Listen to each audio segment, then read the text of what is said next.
Hi అండి. అందరికీ నమస్కారం. ఈరోజు మీకోసం ఒక కథ. కథలోకి వెళ్తే, అమ్మ పక్కింట్లో అక్క వాళ్ళు ఆడుకోవడానికి రమ్మన్నారు. వెళ్తున్నమ్మా అని 9 ఏళ్ల చిన్నారి. నాన్నగారు వచ్చే టైం అయింది కదమ్మా! ఇప్పుడు వద్దులే అని అమ్మ అంటూ ఉండగానే, అమ్మ చెప్పేది వినకుండానే బయటకు వెళ్ళింది చిన్నారి. గుమ్మంలోంచి శ్రీలక్ష్మి అక్క నేను వస్తున్నా అంటూ పక్కింట్లోకి వెళ్ళిపోయింది.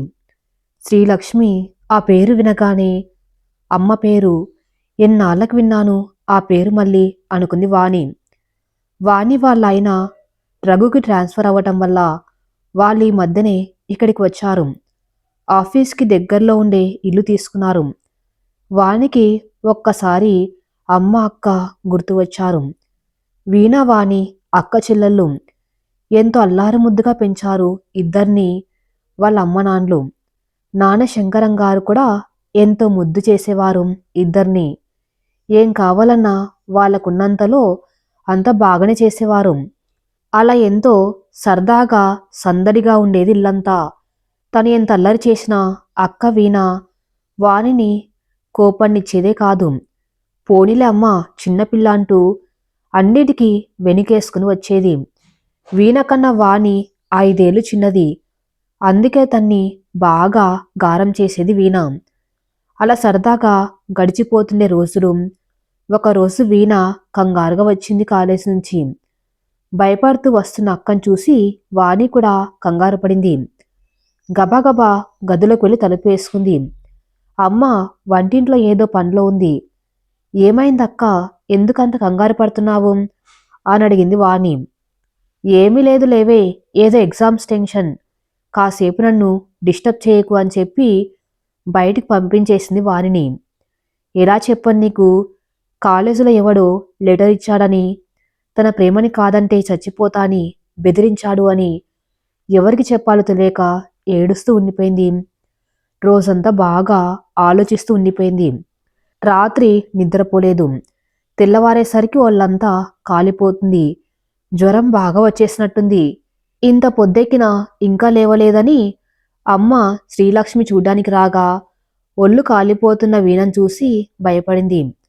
వెంటనే ఏమండి ఇలా చూడండి, పెద్దదానికి జ్వరంగా ఉంది, ఒళ్ళు కాలిపోతుంది, తొందరగా డాక్టర్ దగ్గరికి తీసుకువెళ్ళాలి అంది. వెంటనే ఒక్క ఉదిన వచ్చారు శంకరం గారు. వెంటనే వీణను తీసుకుని డాక్టర్ దగ్గర చూపించారు. టెన్షన్ వల్ల వచ్చిన జ్వరమే, ఏం కాదు, 2 రోజులు తగ్గిపోతుంది, ఈ మందులు వాడండి, 2 రోజులు రెస్ట్ తీసుకోమని చెప్పాడు డాక్టర్. అలా 2 రోజులు కాస్త 4 రోజులయ్యింది. నెమ్మదిగా జ్వరం తగ్గింది. అలా ఒక వారం రోజులు కాలేజ్కి వెళ్ళలేదు. తగ్గిన తర్వాత ఒకరోజు వెళ్ళింది కాలేజ్కి. మళ్ళీ ఆ రోజు కనిపించాడు తనకు లెటర్ ఇచ్చిన ఆ అబ్బాయి. తన కడపడకుండా ఎలాగో తప్పించుకుంది. ఈ రోజు కూడా రాలేదేమో అనుకున్నాడు ఆ అబ్బాయి. తర్వాత రోజు మళ్ళీ మామూలుగా వచ్చింది కాలేజ్కి.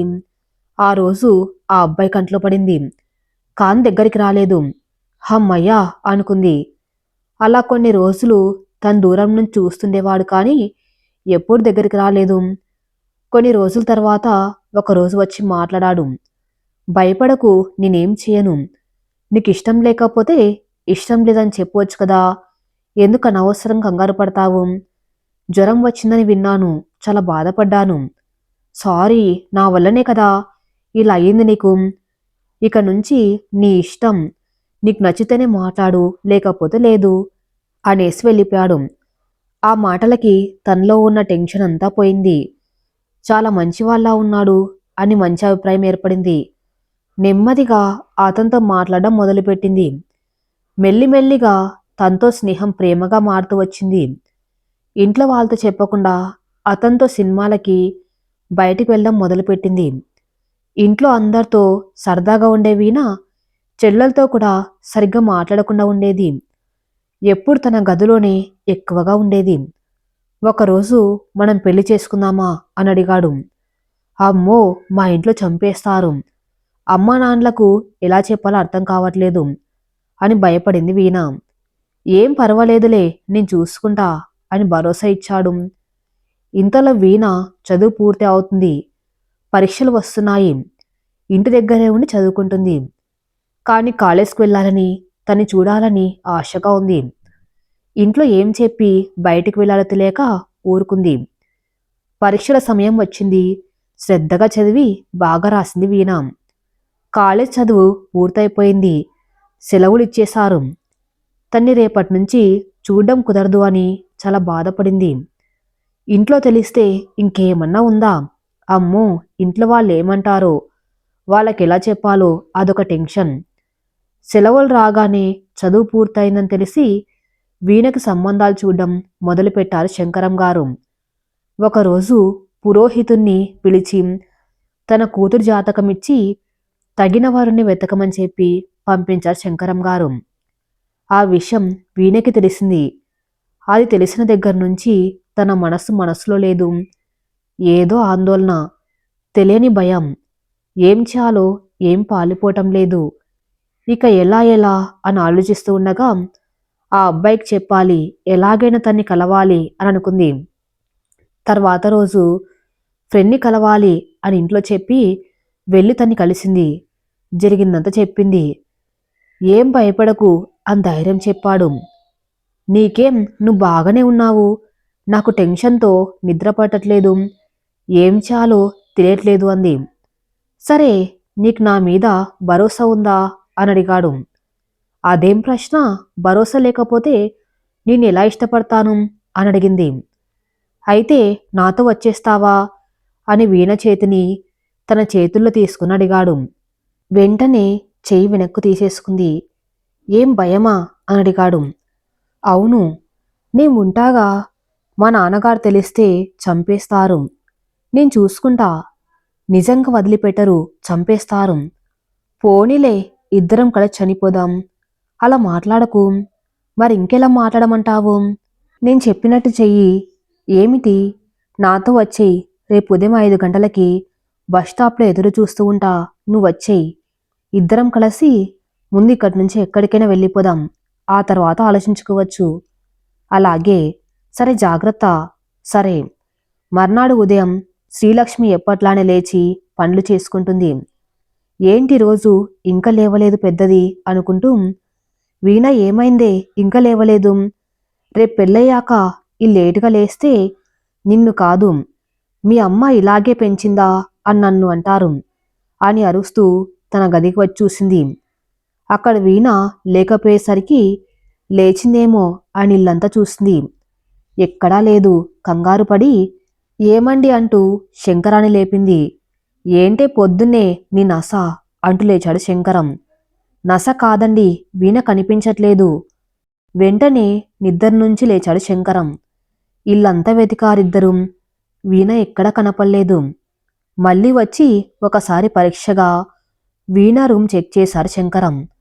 అలా చూస్తూ ఉండగా వీణ బెడ్ పక్కన టేబుల్ పైన ఒక కాగితం కనిపించింది. ఆత్రంగా తీసి చూశాడు దాన్ని. అప్పుడు అర్థమైంది తనకి విషయం. నాన్న మీతో నేరుగా మాట్లాడే ధైర్యం లేక ఇలా ఉత్తరం రాసి పెడుతున్నాను. నేను ఒక అతన్ని ప్రేమిస్తున్నాను. మీరు మా కోసం ఎంతో చేశారు. మాకు నచ్చినట్టు అన్నీ చేశారు. కానీ నా ఇష్టాన్ని మీరెక్కడ కాదంటారో అని భయంతో మీకు చెప్పే ధైర్యం చేయలేకపోయాను. అందుకే ఇలా తనతో వెళ్ళిపోతున్నాను. నా తప్పుకి నన్ను క్షమించండి. ఎప్పటికైనా మమ్మల్ని అర్థం చేసుకుంటారని ఆశిస్తున్నాను. అమ్మ చెల్లి జాగ్రత్త అని రాసి ఉందాంట్లో. అది చూసిన శంకరం ఒక్కసారి కుప్పగొలిపాడు. వాళ్ళు కోలుకోవటానికి చాలా రోజులు పట్టింది. నెమ్మదిగా ఇంట్లో పరిస్థితులు మారుతూ వచ్చాయి. అప్పటి స్నేహ వాతావరణం పూర్తిగా పోయింది. శంకరం చాలా స్ట్రిక్ట్గా తయారయ్యాడు. వాణ్ణి అప్పుడే కాలేజ్లో జాయిన్ అయింది. శంకరానికి భయంగా ఉండేది, ఇక్కడ వాణ్ణి కూడా వీణలాగే చేస్తుందేమో అని. అందుకే వానికి కాలేజ్కి పంపించడానికి ముందే ఎన్నో కండిషన్స్ పెట్టాడు. ఎవరితోనూ మాట్లాడకుండా ఉండాలి అని, ముఖ్యంగా మగవాళ్లతో. వాణి శంకరం పెట్టిన అన్ని కండిషన్స్కి ఒప్పుకుంది. ఎందుకంటే తనకి చదువుకోవాలని ఉంది కాబట్టి. అలాగే నాన్నకిచ్చిన మాటకి కట్టుబడి ఎవరితోనూ మాట్లాడేదే కాదు. తన పని తను చేసుకుంటూ ఉండేది. అలా ఉన్నందుకు కాలేజీలో అందరు తన్ని ఏడిపించేవారు. అయినా కానీ వాణి అలాగే ఉండేది. చదువులో ఫస్ట్ తెచ్చుకున్నది. చదివే తన లోకంగా మారిపోయింది. అక్కలేని లోటు తీర్చుకోవడానికి పుస్తకాలతో స్నేహం చేసేది వాణి. అలా ఎలాగో కష్టపడి చదువు పూర్తి చేసింది వాణి. ఇక ఒక రోజు కూడా ఆగటం ఇష్టం లేని శంకరం వెంటనే వానికి తగిన సంబంధం చూసి పెళ్లి చేసేశాడు.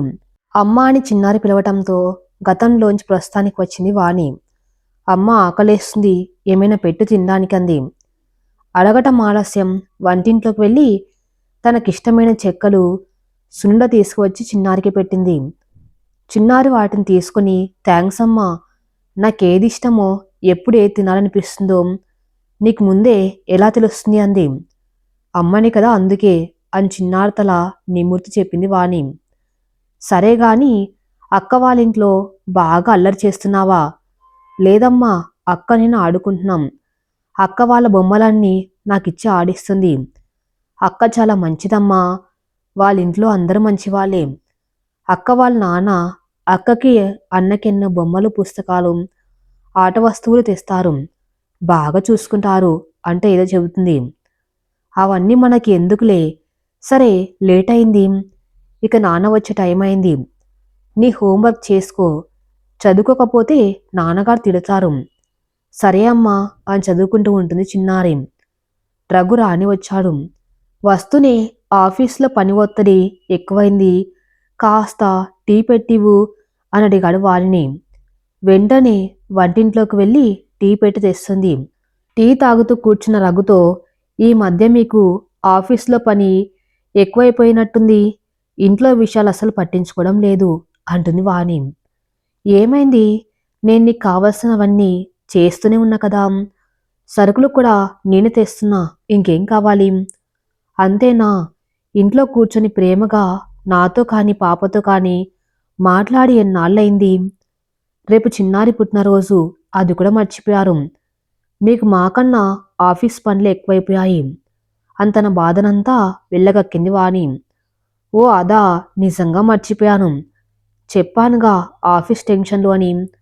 రేపు ఆఫీస్ నుంచి త్వరగా వచ్చేస్తాను, ఇద్దరు రెడీగా ఉండండి, సరదాగా బయటికి వెళ్దాం, బయట డిన్నర్ చేసి వద్దాం, ఓకేనా అంటాడు చిన్నారి వంక వాణి వంక చూస్తూ.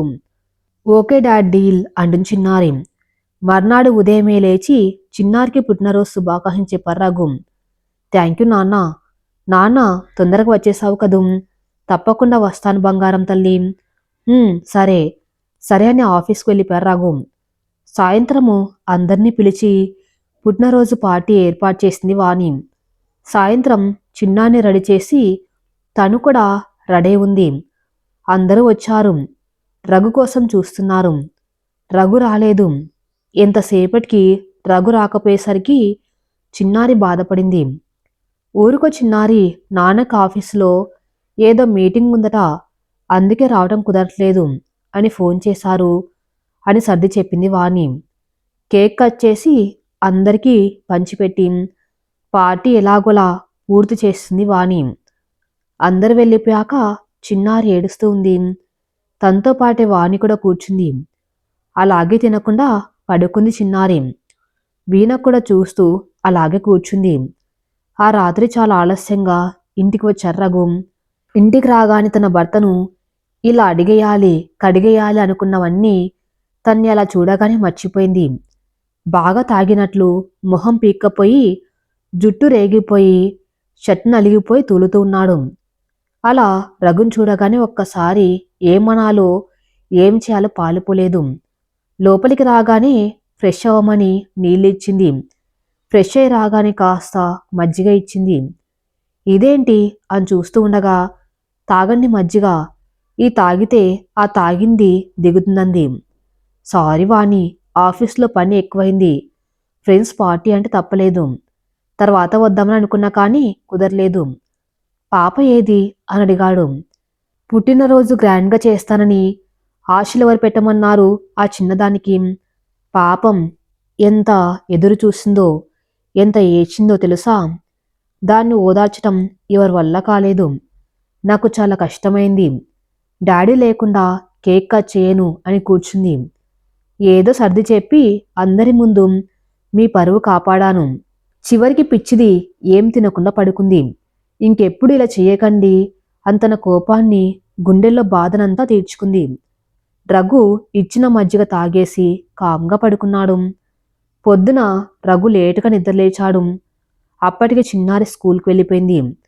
టైం చూసుకొని లేట్ అవుతుంది ఆఫీస్ కనుకొని గబగబా ఫ్రెష్ అయి వస్తాడు. వాణి ఆకలిగా ఉంది, త్వరగా టిఫిన్ పెట్టు, ఆఫీస్కి వెళ్ళాలి అంటాడు. తను వచ్చేసరికి టిఫిన్ టేబుల్ మీద పెట్టి ఉంటుంది. రూమ్లో కూర్చుని బాధపడుతూ ఉంటుంది వాణి.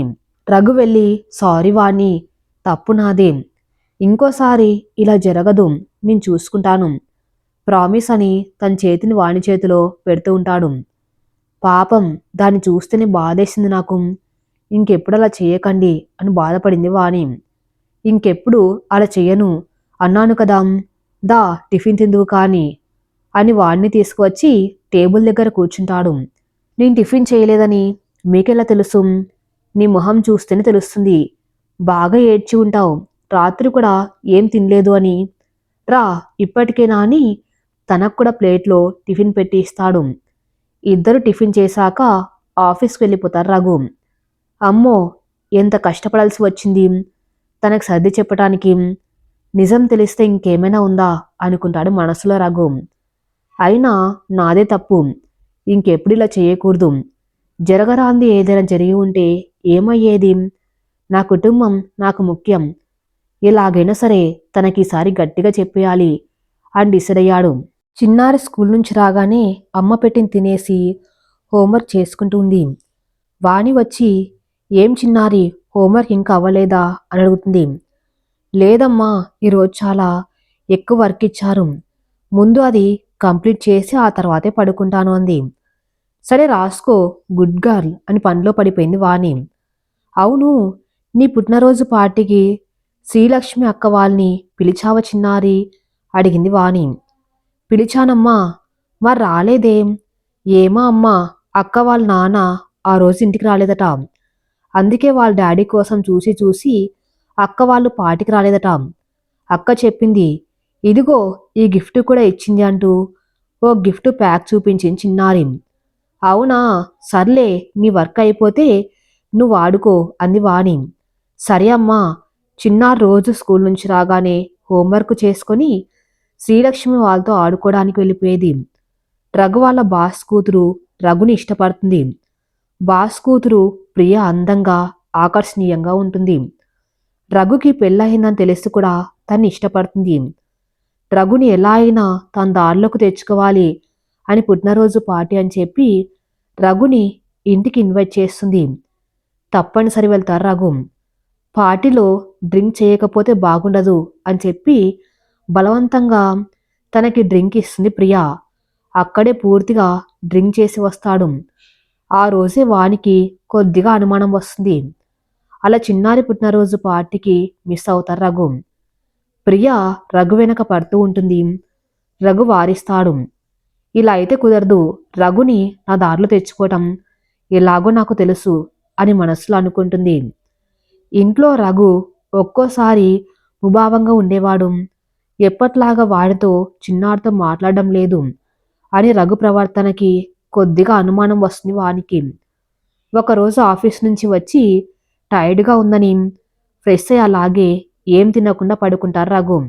రఘు ఆఫీస్ బ్యాగ్ క్లీన్ చేసేటప్పుడు అందులో ఒక లెటర్ కనిపిస్తుంది. ఆ లెటర్ చదివిన వానికి అనుమానం ఎక్కువ అవుతుంది. అది ప్రియ రాసింది అని ఎవరికీ తెలియదు. ఎందుకు ఇలా చేశారు? మీకేం తక్కువ చేశాను నేను అని ఆవేశంతో అడుగుతుంది వాణి. ప్రియ లెటర్ పెట్టినట్టు వాణి దాన్ని చూసిన విషయం రఘుకు తెలియదు. ఏమైంది వాణి అని అడుగుతాడు. ఏమైందని నెమ్మదిగా అంటారేంటి? చేసేదంతా చేసేసి నేనేం చేశాను చెప్పు అని అర్థం లేకుండా మాట్లాడకు. నిన్ను పాపని బాగానే చూసుకున్నా కదా. బాగా చూసుకున్నారు. మేము నచ్చలేదా మీకు? ఇంకా బోరు కొట్టేశాను నేను. ఎందుకు ఇలా చేస్తున్నారు? ఏం మాట్లాడుతున్నావు నువ్వు? అర్థం కావట్లేదు నాకేమీ. ఇదిగో చూడండి, ఈ లెటర్ మీకే అర్థమవుతుంది అని తన బ్యాగ్లోంచి తీసిన లెటర్ ఇస్తుంది. అది చూసుకుని రఘు షాక్ అవుతాడు. వాణి బయటకు వెళ్ళిపోతుంది. బయటికి వెళ్ళిన వాణి పక్కింట్లో ఎవరో పిలిచినట్టు అనిపించి అటు చూస్తుంది. పక్కింట్లో వాళ్ళ అమ్మాయి శ్రీలక్ష్మి కనిపిస్తుంది. ఆంటీ, ఎక్కడికైనా వెళ్తున్నారా అని అడిగింది. లేదమ్మా, ఊరికే అలా బయటికి వచ్చా. చిన్నారి ఇక్కడే ఉంది, లోపలికి రండి ఆంటీ. అలా పిలిచేసరికి ఒకసారి చూద్దాంలే అనుకుని లోపలికి వెళ్ళింది. ఇంట్లో ఎవరు లేరా అని అడిగింది. లేరా ఆంటీ, నాన్న వచ్చి టైం అయింది, తమ్ముడు ట్యూషన్కి వెళ్ళాడు. అమ్మ లేదా? మీ అమ్మగారు ఏం చేస్తున్నారు? ఆ ప్రశ్నకి శ్రీలక్ష్మి కన్నీరు కారుస్తూ ఉండిపోయింది. ఏమైందమ్మా? అదిగో ఆంటీ, మా అమ్మని గోడ మీద ఉన్న ఫోటో చూపిస్తుంది. ఆ ఫోటో చూసిన వాణ్ణి ఒక్కసారి కుప్పగూలిపోతుంది. ఆంటీ, ఏమైందా ఆంటీ అంటూ గట్టిగా తన్ని పట్టుకొని కుదిపేస్తుంది శ్రీలక్ష్మి. అప్పుడు తేరుకొని లేచి మళ్ళీ ఆ ఫోటో చూపించి అడుగుతుంది. తను మా అమ్మ, మా నాన్న అంటుంది శ్రీలక్ష్మి. నాకు మా అమ్మమ్మ పేరు పెట్టారు. మా అమ్మకి వాళ్ళ అమ్మ అంటే చాలా ఇష్టమట. కానీ వాళ్ళు ఎలా ఉన్నారో, ఎక్కడ ఉన్నారో, మరి వాళ్ళెప్పుడు మీ దగ్గరికి రాలేదా? లేదాంటీ, మా అమ్మ నాన్ని వాళ్ళకి చెప్పకుండా పెళ్లి చేసుకుందట. అందుకని వాళ్ళెప్పుడు మా ఇంటికి రారు, మేం వాళ్ళ ఇంటికి వెళ్ళలేదు అని చెప్తుంది. ఈలోగా శ్రీలక్ష్మి వాళ్ళ నాన్న రాజారాం వస్తాడు. తన్ని చూసిన వాణ్ణి లేచి కంగారుగా నించుంటుంది. ఎక్కడో చూసినట్టు ఉంది అనుకుంటుంది. ఏమ్మా వాణి, ఎలా ఉన్నావు? అంతా బాగున్నారా? అమ్మ నాన్న ఎలా ఉన్నారు అని పలకరిస్తారు రాజారాం. మీకు నేనెలా తెలుసు? మా అమ్మ నాన్న తెలుసా మీకు? నాకు నువ్వు బాగా తెలుసు. మీ అమ్మ నాన్నలను చూశాను. అప్పుడు గుర్తు వస్తుంది వాళ్ళ అక్కతో పాటు రాజారాంని చూసినట్టు. ఓ, ఈయనేనా మా అక్కను తీసుకువెళ్ళి మరీ పెళ్లి చేసుకుంది? మా రక్కకి ఏమైంది అనుకొని మనసులో ఆలోచిస్తూ ఉంటుంది. విషయం అర్థమైన రాజారాం, నీకు నేను అన్ని వివరంగా చెప్తాను, కూర్చో ఇలా అని కూర్చోబెట్టి చెప్పటం మొదలు పెడతాడు. మీ అక్క నేను ప్రేమించి పెళ్లి చేసుకున్నాం. కానీ చాలా రోజులు పట్టింది తనకు సర్ది చెప్పటానికి. ఏడుస్తూనే ఉండేది, చాలా బాధపడేది వాళ్ళ అమ్మ నాన్నలకి చెప్పకుండా వచ్చేసినందుకు. కానీ కొన్నాళ్ళకి నెమ్మదిగా మర్చిపోయింది. కాలం ఎంతటి గాయాన్నైనా మానిపోతుందంటారు కదా, అలా ఇదిగో ఇది తన కడుపులో పడింది. అప్పటినుంచి బిడ్డ కోసమే ఆలోచించడం మొదలుపెట్టింది. తను పుట్టిన తర్వాత మాకంతా బాగుంది. అందుకే తనకి వాళ్ళ అదే మీ అమ్మ పేరు పెట్టుకుంది. కాదనలేదు నేను. నన్ను శ్రీలక్ష్మిని ఎంతో ప్రేమగా చూసుకునేది. ఎప్పుడు ఏ లోటు చేయలేదు. కొన్నాళ్ళకి వంశీ పుట్టాడు. అంత బాగుంది, మా కుటుంబంలో సంతోషంగా ఉన్నాం అందరం అనుకున్నాం. కొన్నాళ్ళు అంత బాగానే ఉంది. కొన్నాళ్ళ తర్వాత నాకు ఆఫీస్లో వర్క్ టెన్షన్ ఎక్కువైంది. ప్రమోషన్ రావటంతో డ్యూటీ ఎక్కువ చేయవలసి వచ్చేది. ఇంట్లో ఉన్న తన్ని పిల్లల్ని పట్టించుకోవట్లేదు అని బాధపడేది. ఏమైందో ఏమో తెలియదు, ఒకరోజు తన శవమై తేలింది. ఊర్లో అందరూ చెరువులో పడి ఉన్న నా భార్య శవాన్ని తీసుకువచ్చారు. నా కాళ్ళు చేతులు ఆడలేదు. ఏం చేయాలో తోచలేదు. ఏడుస్తూనే ఉన్నాను. పిల్లలు పాపం, ఇద్దరు పసిపిల్లలు. ఆ పిల్లల గురించి అయినా ఆలోచించలేదా ఆ తల్లి అని అందరూ అనుకుంటూ ఉంటే ఏంటో అనుకున్నాను. ఇప్పుడు నీకు తృప్తిగా ఉందా? ఇంత అందమైన భార్య ఉండగా నీకు ఇంకొకరు కావాలా? నీకోసం ఇల్లు వదిలి వచ్చినందుకు ఇదేనా నువ్వు తనకిచ్చే గౌరవం, మర్యాద అంటూ పక్కింటి ఆవిడ నన్ను ఎడాపెడా చివాట్లు పెట్టింది. అసలేం జరిగిందో అప్పటికి నాకు అర్థం కాలేదు. మా ఇద్దరికి తరచూ చిన్న చిన్న గొడవలు అవుతూ ఉండేవి.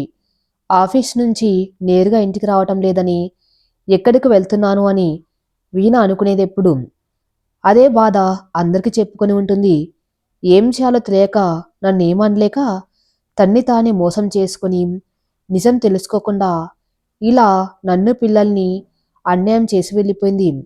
నాకు ఏ శిక్ష వేసినా పర్వాలేదు, కానీ పసిపిల్లలు, వాళ్ళ బాధ ఎవరికి చెప్పుకోగలరు? తెలిసి తెలియని వయసు, వాళ్ళని అలా వదిలేసి వెళ్ళినందుకు నాకు వీణ మీద చాలా కోపం వచ్చింది. నెమ్మదిగా మరో పెళ్లి చేసుకోమని బంధువులు నాకు నచ్చే ఫలం చూశారు. ఎన్నో ప్రయత్నాలు చేశారు, కానీ ఎవరి వల్ల కాలేదు.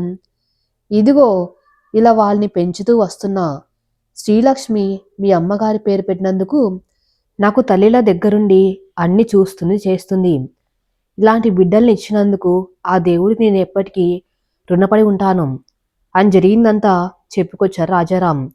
అంటే అప్పుడు అర్థమైంది తన అక్క చేసిన పొరపాటు. తను కూడా తన అక్కలాగే చేస్తుందా? తనది కూడా పొరపాటు మాత్రమేనా? నిజమేమిటి తెలుసుకోవాలని అనుకుంది. ఈలోగా ఇంట్లో రూంలో ఒంటరిగా కూర్చొని చా ఇలా జరిగిందేమిటి? నేను అనుకున్నదేంటి? అయిందేంటి?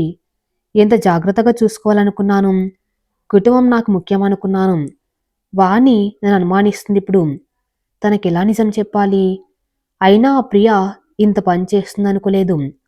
చెప్తా ఇప్పుడే తన పని అని ప్రియ దగ్గరికి వెళ్తాడు. ప్రియా ఎందుకిలా చేశావు?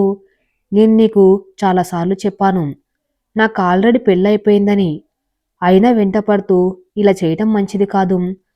నా భార్య పిల్లలే నాకు ప్రపంచం. వాళ్ళకేమైనా అయితే నేను సహించను. జాగ్రత్త అని హెచ్చరిస్తాడు. ఆ మాటలకి ఎవరో గట్టిగా అరుస్తున్నారనుకొని ప్రియ తండ్రి రఘు కంపెనీ ఓడరైన పార్థసారథి కిందికి వస్తాడు. తండ్రి రావటం గమనిస్తుంది ప్రియ. సంగతి అర్థమైన ప్రియ రూట్ మార్చేసింది. ప్లీజ్ ప్లీజ్ నన్నేం చేయవద్దు. డాడీ ఇంట్లోనే ఉన్నారు. పిలుస్తాను, అరుస్తాను. మీకే నష్టం ఆ తర్వాత అంటూ రఘుని ముందుకు నెట్టి తన వెనుకకు వస్తుంది. పార్థసారథి వస్తూనే ఏం జరిగింది తల్లి అంటాడు. పార్థసారథిని చూడగానే కంగారు పడతారు రఘు. ఏమైనా బాస్ కదా, బాస్ కూతుర్ని తను అరిచాను అని బాధపడతారు రఘు. కానీ అక్కడ జరిగేది వేరు. డాడీ చూడండి, ఈయన నాతో మిస్బిహేవ్ చేస్తున్నాడు. మీరు ఇంట్లోనే ఉన్నారు అని చెప్పినా నన్ను పట్టుకున్నాడు. అందుకే అలా అరిచాను డాడీ అని వాళ్ళ నాన్ని పట్టుకుని ఏడుస్తూ చెప్తుంది. కూతురి మాటలు విని నిర్ఘాంతపోయారు పార్థసారథి. తనెంతో నమ్మకంగా చూసుకునే రఘు ఇంత పని చేస్తాడు అని అనుకోలేదు అని మనసులో అనుకుని, ఇంత పని చేస్తావనుకోలేదు రఘు. ఎంత నమ్మా నిన్ను. చివరికి నన్ను నా కూతుర్ని కూడా చీట్ చేస్తావా? నిన్ను అని షర్ట్ కలర్ పట్టుకుంటాడు. నేనిలా కాదు, ఇప్పుడే నిన్ను డిస్మిస్ చేస్తున్నాను. పెళ్ళాం పిల్లలు కలవాడివి కాబట్టి దయతల్చి నీ మీద కేసు పెట్టకుండా వదిలేస్తున్నానంటాడు. సా మీ నిజమేంటి తెలుసుకోకుండా నన్ను నాన్న మాటలు అంటున్నారు. మీ అమ్మాయి ఏం చేసిందో తెలియదు మీకు. షటప్, నేను వచ్చేసరికి నాకు తెలిసిపోయింది అని నా కూతురి మీద అబాండాలు వేస్తావా అని బయటికి గెంటేస్తాడు పార్థసారథి. నిజం తెలిసిన రోజు మీరే బాధపడతారు సార్. అప్పుడు మీరే నా కాళ్ళు పట్టుకుని ఏడుస్తూ అడుగుతారు నన్ను మీ కంపెనీలో చేరమని అని వెళ్ళిపోతాడు అక్కడి నుంచి. దిగులుగా ఇంటికి వచ్చిన రఘుకి లోపలికి రాగానే ఎదురు పడుతుంది వాణి. మంచినీళ్ళు ఇచ్చి కూర్చోగానే సారీ అండి, మిమ్మల్ని అర్థం చేసుకోకుండా అనవసరంగా మిమ్మల్ని బాధ పెట్టాను. ఇంకెప్పుడు అలా చెయ్యను. ఏంటండి ఇంకా అలా ఉన్నారు? ఏమైంది? ఎక్కడికి వెళ్ళి వస్తున్నారు? వాణి, నా ఉద్యోగం పోయింది. ఇక ఇల్లు ఎలా గడవాలో ఇప్పుడు? మిమ్మల్ని ఎలా చూసుకోవాలి? నాకు చాలా బాధగా ఉంది. ఇప్పుడు ఏమైంది మీకు? జాబ్ పోవటం ఏమిటి? ఏం జరిగిందో చెప్పండి. వాళ్ళ బాస్ ఇంట్లో జరిగిందంతా చెప్తారు రఘు. అయ్యో, అంత పని చేసింది తను. పోనీలేండి, మీరు దిగులు పడవద్దు. ఇది కాకపోతే ఇంకొకటి, మీ దగ్గర టాలెంట్ ఉంది. అందరు మిమ్మల్నే వెతుక్కుంటూ వస్తారు. మీరేం బాధపడవద్దు. సరే, కాస్త నా కాఫీ ఇస్తావా? అడగగానే 2 నిమిషాలు వేడివేడి కాఫీ తెస్తుంది రఘుకి. కాఫీ తాగి కాసేపు పడుకుంటారు రఘు. 2 రోజులు ఇంట్లో ఉండి మళ్ళీ ఏదైనా వేరే ఉద్యోగం ప్రయత్నిస్తా అంటారు రఘు. సరే అంటుంది వాణి. రఘు వేరే ఉద్యోగ ప్రయత్నాల్లో బయటికి వెళ్ళి వస్తూ ఉంటాడు. ఈలోగా తన అక్క గురించి నిజం తెలుసుకున్న వాణి వాళ్ళకు సహాయం చేద్దామని వాళ్ళ ఇంటికి వెళ్తూ వాళ్ళకింటి పనుల్లో సహాయం చేస్తూ ఉంటుంది. అమ్మా శ్రీలక్ష్మి, నువ్వు వెళ్ళి చదువుకో. నీకెందుకు ఈ పనులన్నీ నేను చేస్తాను అని తనకు పనుల్లో సాయం చేయసాగింది. రఘు వచ్చేసరికి రోజు వాణి పక్కింట్లో ఉండటం చూసేవాడు. తన గురించి కన్నా ఎక్కువ పక్కింటి వాళ్ళ గురించే ఆలోచిస్తుందనుకునేవాడు. అలా కొన్నాళ్ళు రఘు చాలా కష్టపడి వేరే ఉద్యోగం కోసం ప్రయత్నించసాగాడు. ఒకరోజు రఘుకి ఉద్యోగం దొరికిన ఆనందంలో ఇంటికి వచ్చి వాణి వాణి అని గట్టిగా పిలిచాడు. అబ్బాయి ఏంటండి అంత గట్టిగా అరుస్తున్నారు అంటూ పక్కింట్లోంచి వచ్చింది వాణి. అలా పక్కింట్లోంచి వచ్చిన వాణిని చూసి తన మూడంతా పాడైపోయింది. ఏం లేదు, కాస్త ఇలా వస్తావా? ఎప్పుడు చూసినా పక్కింట్లోనే ఉంటున్నావు. అసలు మనకి ఒక ఇల్లు ఉంది అని మర్చిపోయావా? అని గట్టిగా అరిచాడు. దాంతో ఏం చెప్పాలో తెలియని వాణి మాట్లాడకుండా ఉండిపోయింది. రఘు మళ్ళీ, చెప్పు, అలా మౌనంగా ఉండిపోతే ఎలా? ఇంట్లో కన్నా ఎక్కువ అక్కడే ఉంటున్నావు ఈ మధ్య. నాకు ఉద్యోగం పోయినప్పటి నుంచి చూస్తున్నా ఇదే వరస. ఏంటి, నేనింకా సంపాదించలేను అనుకుంటున్నావా? అలా మాట్లాడకండి, మీరు అపార్థం చేసుకుంటున్నారు. అసలు వాళ్ళెవరో తెలిస్తే మీరిలా మాట్లాడరు. నాకు అక్క ఉంది అని తెలుసు కదా. తనెక్కడ ఉందో ఎలా ఉందో ఎవరికీ తెలియదు. తను మమ్మల్ని కాదని ఎవరినో పెళ్లి చేసుకుని వెళ్ళిపోయింది అని నాన్నగారు తన మీద కోపంతో నాకు కూడా తొందరగా పెళ్లి చేశారు అని తన అక్క గురించి చెప్పింది. ఈ రాజారాం గారు మా బావగారు. శ్రీలక్ష్మి ఎవరో కాదు, నా అక్క కూతురు. వంశీ నా అక్క కొడుకు అని చెప్పింది. వాణి చెప్పింది విన్న రఘు షాక్ అయ్యాడు. షాక్లోంచి తేరుకొని, ఏంటి, నిజమా? అంతే మీ అక్క అని ఆగిపోయాడు. ఆగిపోయారెందుకు? అవును, మా అక్క ఇంట్లో చెప్పకుండా పెళ్లి చేసుకుంది రాజారాం గారిని. రాజారాం గారికి కూడా మీలాగే ఆఫీసులో జరిగిన ఒక సంఘటన వల్ల మా అక్క కూడా నాలాగే ఆయన్ని అనుమానించి నిజం తెలుసుకోకుండా తను చనిపోయి పిచ్చి పని చేసింది. వాళ్ళందరినీ అన్యాయం చేసి వెళ్ళిపోయింది. జరిగింది తెలుసుకున్న తర్వాతే నేను కూడా మిమ్మల్ని అర్థం చేసుకోగలిగాను. ఇంకా చెప్పాలంటే మీకు ఉద్యోగం దొరకటం లేదు అని మీరు దిగులుగా ఉండటం చూసి తట్టుకోలేక నేనే ఆయనకు చెప్పి ఏదైనా సహాయం చేయమని అడిగాను. ఆయన వల్లనే మీకు ఉద్యోగం ఇంత తొందరగా దొరికింది. ఆయనకి కృతజ్ఞతగా చెప్పాల్సింది పోయి ఇలా తప్పుగా మాట్లాడితే బాగుండదు. అందుకే అలా మాట్లాడవలసి వచ్చింది. తప్పుగా మాట్లాడితే నన్ను క్షమించండి అంది. నాకు ఉద్యోగం దొరికింది అని నీకు తెలుసా? తెలిసింది, అందుకే మీకోసం ఇదిగో ఈ స్వీట్ చేసింది అని తను చేసిన లడ్డూలు తెచ్చిపెట్టింది. ఇవి చేయటానికి పాపం శ్రీలక్ష్మి ఎంతో సహాయం చేసింది. నాకు వద్దన్నా వినకుండా తనకింట్లో పని కూడా తనే చేసుకుంటూ ఉంటే పరీక్షలని చెప్పి నేనే చదువుకోమని చెప్తున్నా. అప్పుడే మీరు వచ్చారు. అయ్యో, జరిగింది తెలుసుకోకుండా అనవసరంగా నేను అనుమానించాను. పాపం, తల్లి లేకుండా ఆ పిల్లలు ఎంత కష్టపడుతున్నారో నాకిప్పుడు తెలుస్తుంది.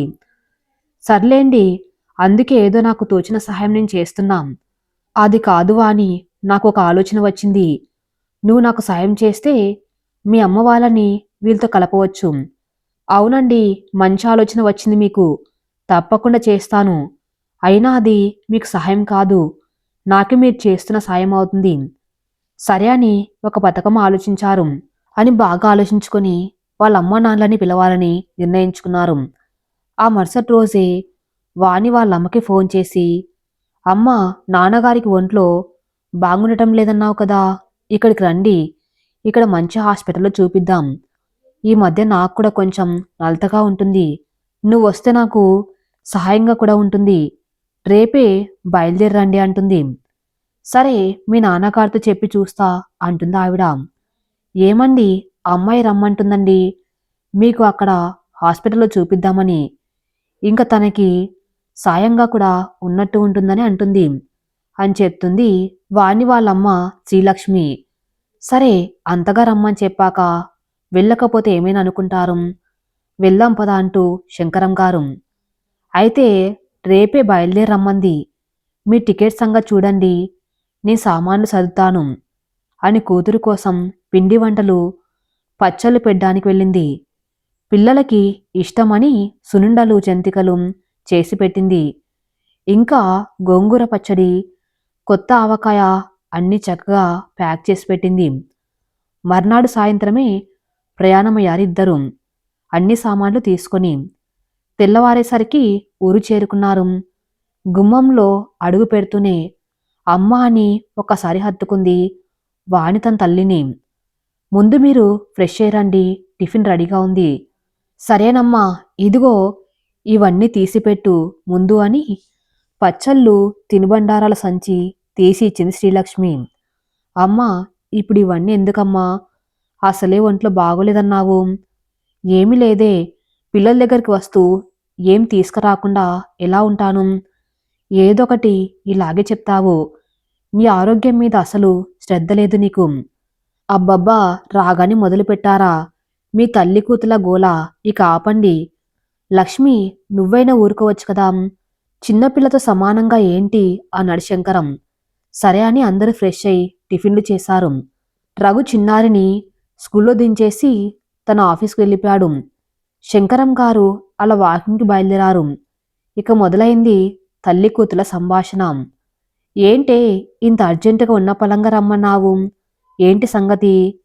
నువ్వు సూపర్ అమ్మా. ఏమున్నా ఇట్టే కనిపెట్టేస్తావు. అది మరి ఈ విషయం నాన్నకి తెలియకూడదమ్మా. డోర్ లాక్ చేసి వచ్చి కూర్చుంటారిద్దరు.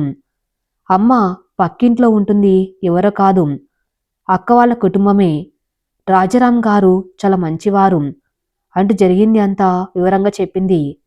అయ్యో, అయితే మన వీణ మనకి ఇక లేదా? ఎంత పని చేసింది తింగర్దాన్లా. అమ్మ ఏడవకు, జరిగిపోయింది ఎలాగో అయిపోయింది. ఇక ఇప్పుడు ఏం చేయాలో అది చూడు. పాపమమ్మ, వాళ్ళింక పసిపిల్లలే, వాళ్ళకు తోడు అవసరం. అయినా రాజారాం గారు ఏ లోటు రాకుండా చూసుకున్నారు పిల్లల్ని. కానీ వాళ్ళకిప్పుడు మీ తోడు ఉంటే బాగుంటుందని నేను మా వారు ప్లాన్ చేసి మిమ్మల్ని పిలిపించాము. నువ్వే ఏదో ఒకటి చేసి వాళ్ళ మీద నాన్నకి కోపం పోయేలా చెయ్యాలి. మీ ఇద్దరిని ఎలా అయినా కలపాలమ్మా. ఏంటే నువ్వు చెప్పేది? మీ నాన్నకి చెప్పకుండా ఒప్పించటమా? అదెలా సాధ్యం? ఆయన కోపం గురించి మీకు తెలిసిందేగా. ఇది తెలిస్తే ముందు నన్ను నిన్ను కోపడతారు. అలా ఏం కాదులే అమ్మా, నీవున్నా కదా. సరే, సాయంత్రం నాన్నగారు బయటికి వెళ్ళాక మనం అక్క పిల్లల్ని కలుద్దాం. తలుపు కొడుతున్నారు, నాన్న వచ్చినట్టు ఉన్నారు. అమ్మాయిక ఆ టాపిక్ ఇప్పుడు వదిలేయి, నేను డోర్ తీస్తాను. ఏంటమ్మా డోర్ వేసుకుని మరీ కూర్చున్నారు? ఇద్దరు ఏం రహస్యాలు మాట్లాడుకున్నారు? అదేం లేదు నాన్న, ఈ మధ్య డెంగ్యూ బాగా వస్తుంది అందరికీ. దోమలు లోపలికి రాకుండా డోర్ వేశానంతే.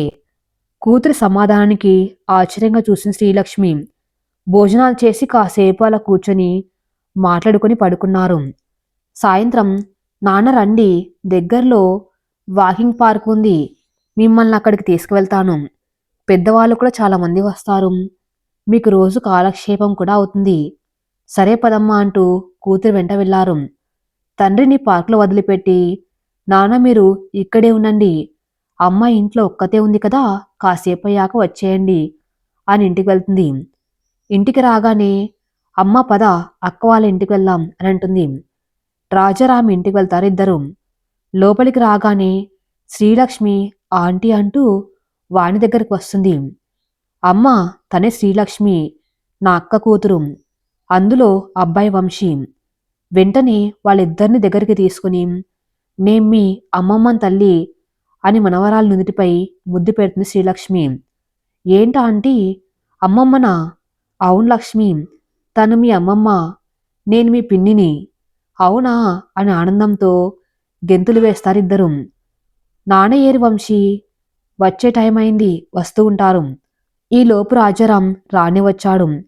ఇంట్లోకి రాగానే వాణిని వాళ్ళమ్మని చూసి ఆగిపోతాడు. అక్కడే ఆగిపోయారెందుకు, రండి లోపలికి. అమ్మ క్షమించండి, మీ అమ్మాయిని మీ నుంచి దూరం చేశాను, తప్పు చేశాను అని ఆలస్యంగా తెలుసుకున్నాను. కానీ అప్పటికే తను మనల్ని అందరినీ వదిలిపెట్టి వెళ్ళిపోయింది. బాధపడకండి, ఇందులో మీ తప్పు ఏమీ లేదు.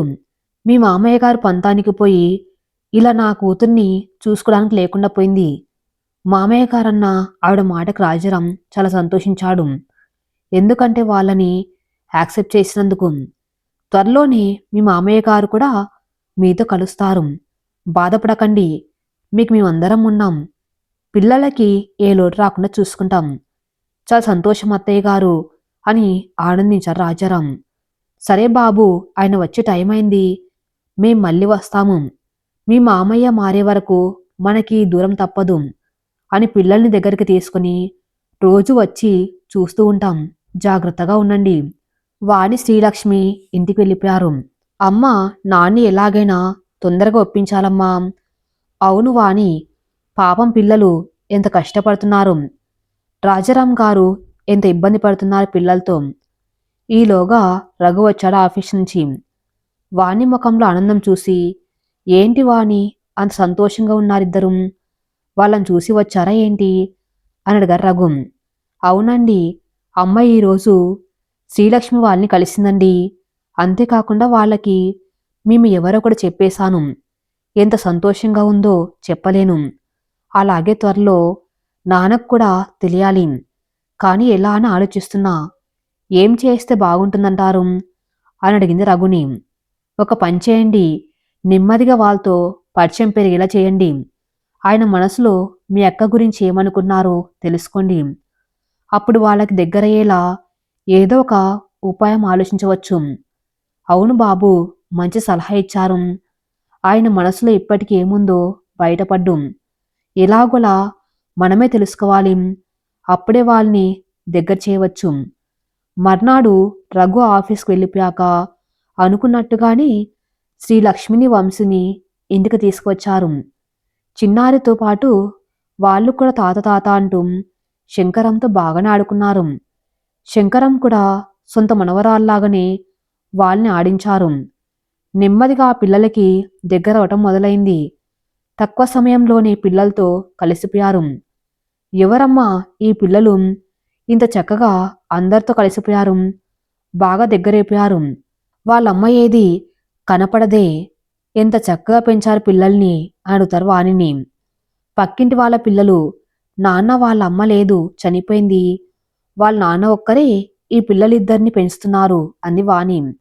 అయ్యో అవునా, వీణా పెళ్ళి నా చేతుల మీదుగా చేసి ఉంటే ఇంత పిల్లలే ఉండేవాళ్ళు అనుకుంటా కదా లక్ష్మి అన్నాడు శంకరం. అవునండి అంది శ్రీలక్ష్మి. ఇదే అనువైన సమయమని వీణా గురించి తండ్రిని అడిగింది వాణి. నాన్న అక్క గురించి బాధపడుతున్నారా, తను వెళ్ళిపోయింది అని బాధగా ఉందా, లేక మీ మాట విన్నందుకు కోపంగా ఉందా నాన్న? అన్నాళ్ళు అల్లారుముద్దుగా పెంచుకున్న కూతురు సడన్గా ఇలా ఎవరినో ప్రేమించి వెళ్ళిపోతే ఏ తండ్రికి బాధ ఉండదు. తన పరువు నిలబెడుతుంది అని పెళ్లి కుదిర్చిన తర్వాత తన ప్రేమ గురించి చెప్పకుండా తన సొంత నిర్ణయం తను తీసుకుని తల్లిదండ్రులు వద్దని వెళ్ళిపోతే ఏ తల్లిదండ్రులకు మాత్రం కోపం రాకుండా ఉంటుంది? నాకు అలాగే అనిపించింది మొదట్లో. అదే సమయంలో నిన్ను కూడా చాలా బాధ పెట్టాను. కానీ నువ్వు నా మాట కాదనిలేక నేను చెప్పినట్టే విన్నావు. నీ జీవితం బాగులేదా? పిల్లల మంచెడులు తల్లిదండ్రుల కన్నా ఎక్కువ ఎవరు ఆలోచిస్తారు? ఆ మాత్రం ఆలోచించకుండా తల్లిదండ్రులు వద్దు అనుకొని వెళ్ళిపోయే వాళ్ళకేం చెప్పాలి, ఏమనాలి? కానీ ఇప్పుడు తలుచుకుంటే బాధగా ఉంటుంది. నా పరువు కోసం తన జీవితాన్ని పనంగా పెట్టాను. నా మర్యాద కోసం తన్ని దూరం చేసుకున్నాను. కానీ ఏం సాధించాను? అది ఎలా ఉందో ఎక్కడ ఉందో కూడా తెలుసుకునే ప్రయత్నం చేయలేదు. ఏం చెప్పి తన్ని ఇంటికి తీసుకురావాలి అని తెలియలేదు. అంత అల్లారుముద్దుగా పెంచాను కదా, ఒక్కసారి కూడా తన ప్రేమని మాకు చెప్పాలనిపించలేదా? మా ఆశీర్వాదం తీసుకోవాలనిపించలేదా? అమ్మ నాన్నలు కావాలనిపించలేదా? కనీసం పెళ్లి చేసుకున్నాకైనా మనతో మాట్లాడాలి అనిపించలేదా? తన భర్తను తీసుకురావాలి అనిపించలేదా? తల్లిదండ్రులు బాధపడతారనిపించలేదా? ఏ ఒక్క ప్రశ్నకైనా మీ దగ్గర సమాధానం ఉందా? మరేం చేయమంటావు తల్లి? ఇన్నాళ్ళుగా తను మనతో లేదు అన్న బాధని నా మనస్సులోనే దాచుకుని ఉన్నాను. కానీ ఎక్కడో ఒక చోట ఆనందంగా ఉందని నేనే సంతోషించేవాణ్ణి అంటూ బాధపడ్డాడు శంకరం. నాన్న ప్లీజ్ బాధపడకండి. అక్క ఎక్కడ ఉన్నా ఎప్పుడు మనతోనే ఉంటుంది. ఏంటమ్మా నువ్వు మాట్లాడేది? ఎక్కడ ఉన్నా మనతో ఉండటమేంటి? నాన్న అది చెప్పు తల్లి, అక్కకేమైంది? ఎక్కడ ఉంది? శ్రీలక్ష్మి లోపలికి వెళ్ళి వాళ్ళ ఇంట్లో గొడవకు తగిలించి ఉన్న ఫోటోని తీసుకువచ్చి శంకరం ఎదురుగా పెట్టి, ఇదిగో తాతయ్య అంటుంది. అది వాళ్ళ ఫ్యామిలీ ఫోటో. అది చూడగానే షాక్ అవుతాడు శంకరం. అంటే వీణ ఇక మనకి లేదండి. పాపం ఈ పసిపిల్లల్ని ఒంటరి చేసి మనకే కాదు ఈ ప్రపంచానికి దూరంగా వెళ్ళిపోయింది.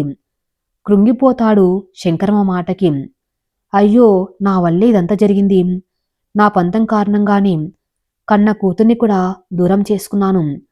ఇప్పుడు ఈ లోకంలోనే లేకుండా పోయింది. భగవంతుడా, నాకు తగిన శిక్షే వేశావు. కానీ ఈ పసిపిల్లల్ని కూడా ఎందుకు తల్లి నుంచి దూరం చేశావు అని బాధపడతాడు శంకరం. మళ్ళీ ఒకసారి ఆ ఫోటో పరీక్షగా చూసి, అయితే ఈ ఫోటోలో ఉన్నది అంటూ రాజారాం వైపు చూపిస్తాడు. మా నాన్న తాతయ్య అంది శ్రీలక్ష్మి. అయ్యో అవునా, చాలా మంచి మనసి. ఈయన్నేనా నా కూతురు ఇష్టపడి చేసుకుంది. అనవసరంగా తెలియక నా కూతుర్ని బాధ పెట్టి అందర్నీ బాధ పెట్టాను, దూరం పెట్టాను అని అంటాడు. అంటే నాన్న, మీకు రాజారాం గారు ముందే తెలుసా అడిగింది వాణి.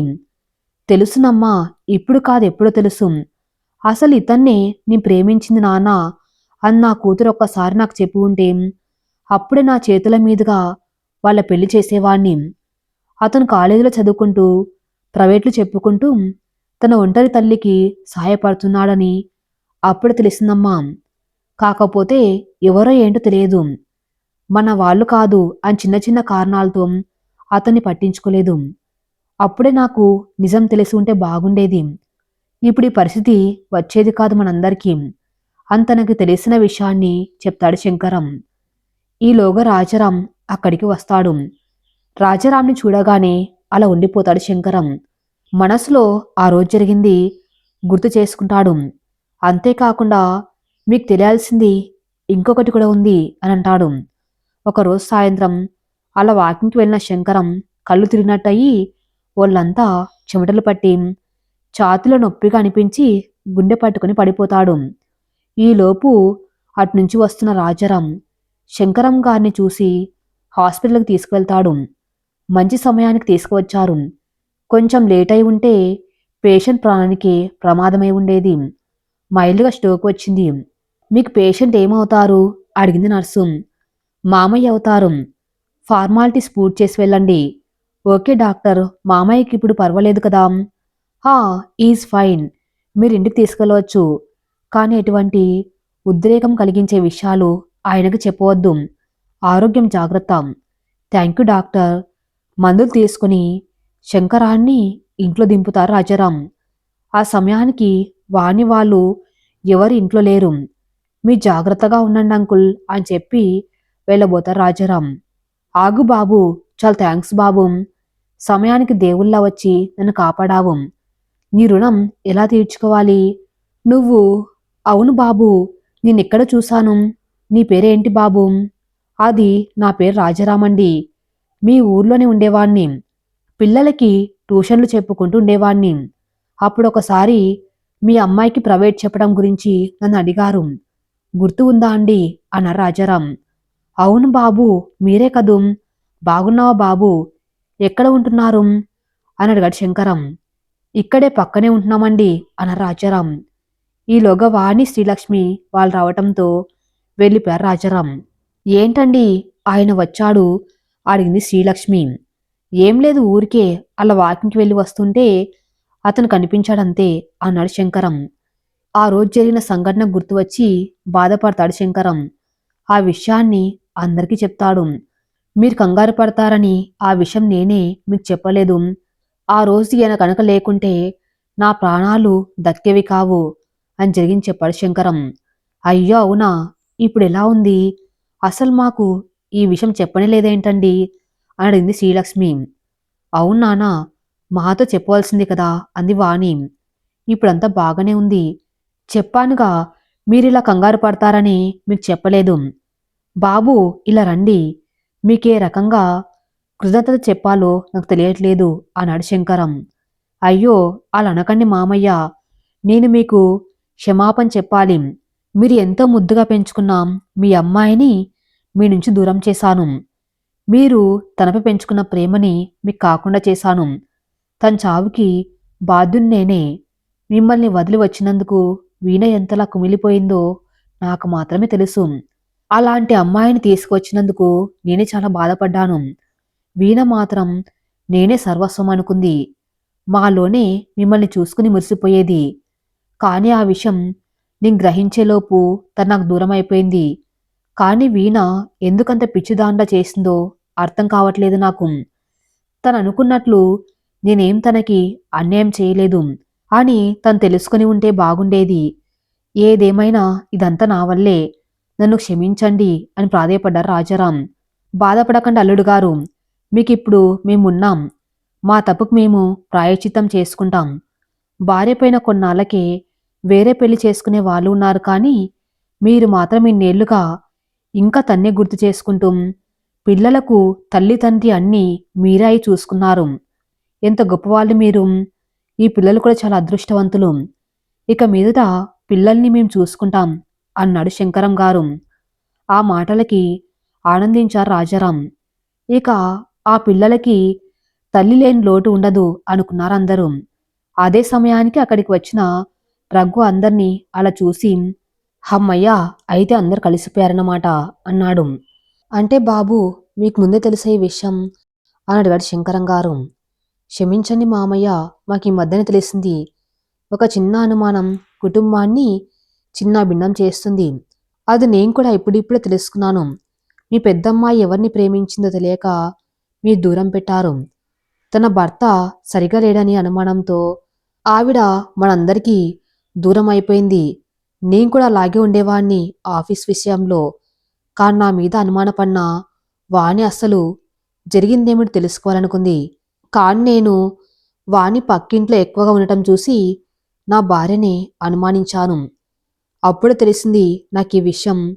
అందుకే మిమ్మల్ని పిల్లలకి దగ్గర చేయాలని తాపత్రయంతో నేను వాణి మిమ్మల్ని ఇక్కడికి పిలిపించాం. అది జరిగింది అన్నారు రఘు. పోనీలేండి, మంచి పని చేశారు. నిజమే, ఒక అనుమానం జీవితాన్ని నాశనం చేస్తుంది. కానీ మీరు జాగ్రత్తగా ఆలోచించి మీ జీవితాన్ని సుఖమయం చేసుకున్నారు. అందుకే అంటారు అనుమానం పెనుభూతమని. కానీ మీరు దాన్ని ఎదురించారు.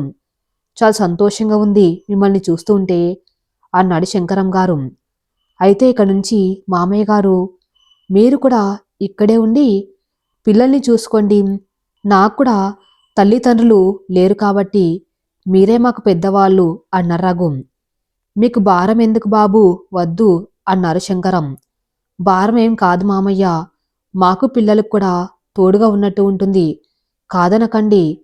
ఇద్దరు అల్లుళ్ళు ఒకేసారి అన్నారు. సరే బాబు, మీరింతగా చెప్తున్నారు కాబట్టి ఒప్పుకుంటున్నా. మాకు మాత్రం మా మనవళ్ళు మనవరాలతో కలిసి ఉండాలని ఉండదా అన్నారు శంకరం. నవ్వుకున్నారందరూ. ఈ కథ ఇంతటితో సమాప్తం. మరిన్ని మంచి స్టోరీస్ కోసం నా ఛానల్ని ఫాలో అవుతూ ఉండండి. Thank you for listening.